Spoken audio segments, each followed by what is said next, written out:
I'm from a small farm town in Hellertown, Pennsylvania. I went to high school and there was one traffic light in the entire school district. I'd been a gymnast my whole entire life. I started when I was 11 months old in Mommy and Me classes. I was never ever the best gymnast. I was always the least talented kid there. But I had some great coaches that just believed in me from working hard. Well, really what drew me to Cornell was the gymnastics team. During the fall of my sophomore year, I started having grand mal seizures out of the blue. I was having 2 or 3 seizures a week in chemistry labs and 250-person lectures, not convenient times. There's so many side effects to the medication. I wound up hospitalized for dehydration. After that week, I went home on a medical leave of absence. When I was home, it was depressing. School was taken away from me, gymnastics was taken away from me. So I was 19. I was so gung-ho about being this perfect student athlete who does everything and is super involved, and I felt like my identity was stripped down to nothing. Before I left, one of the sports medicine doctors had mentioned that one of the hockey players also had epilepsy. So I emailed one of my friends on the men's ice hockey team, and I was like, "There's someone on your team who has epilepsy. Do you know who this person is? And if so, do you think they'd be willing to talk to me?" And then the next day I got an email back from Dan Nichols, and we just started talking, and I was like, I want to do something to make this better. And then we just got a student group up and running. That's what I needed to do to get my identity back. I've been a gymnast my whole life, I've been a student. That's what I cared about, that's what I wanted to be. Epilepsy affects about 1% of the population, so it's 1 in 100.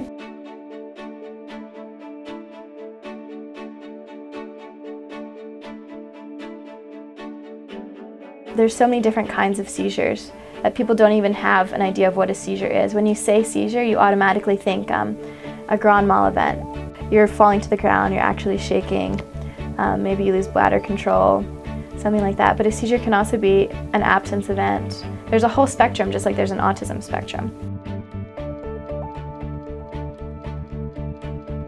It's hard having seizures in front of all of your peers. They don't really know what's going on. They just kind of see someone getting taken out on an ambulance, and it's scary. I kind of realized that I had to be the one to step up and say okay, I have seizures, I have to deal with all the side effects from the medication. It's not pleasant, but it's part of who I am. And once I started to stand up for that and just be who I am in front of the world, other people started to do that too. FACES stands for Facts, Advocacy, and Control of Epileptic Seizures, and our mission now is to change the face of epilepsy. We focus on community education, mentorship between college students and then young children with epilepsy. We have EMS training, we bring in lecturers, neurologists, and different professors from across the country. I go speak at different universities across the country. We're the only student-run lab ever in the history of Cornell. So what we're trying to do is figure out why those medications work the way they do and how they control seizures. If we figure that out, then maybe we can control the side effects, because like I said, the side effects are just as devastating.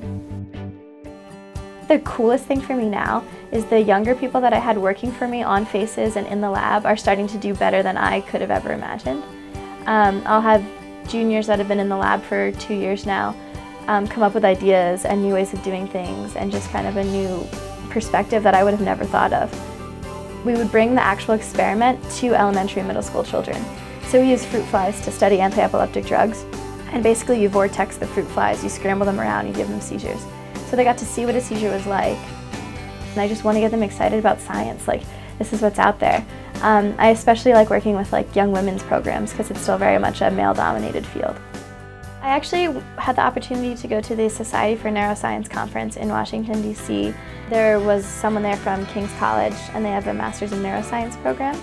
After that, I'll probably come back, work on FACES for a year, move on to medical school, and the end goal is to be a neurologist. So I kind of made that decision before the epilepsy, but talk about something to cement your decision. A couple of months ago, a parent of a young boy with epilepsy that we work with pretty closely in our mentorship program came up to me, and she was just like, "You helped my son. Like, he didn't want to go to school anymore because he was embarrassed, and now he sees you and he sees Dan talking openly about this in front of everyone and trying to do everything you possibly can to just make it better. I don't know, I feel like the purpose of life should be to do as much good as you can for as many people as you can. Faces is kind of a two-way street, because not only do I get to be doing things for other people, but this has helped me in ways that I couldn't even have imagined. I wasn't even going to come back to Cornell. I was depressed, I was sleeping 14, 15 hours a day. And it was just a really, really dark point for me. And I think this has been kind of the light to pull me out of that hole.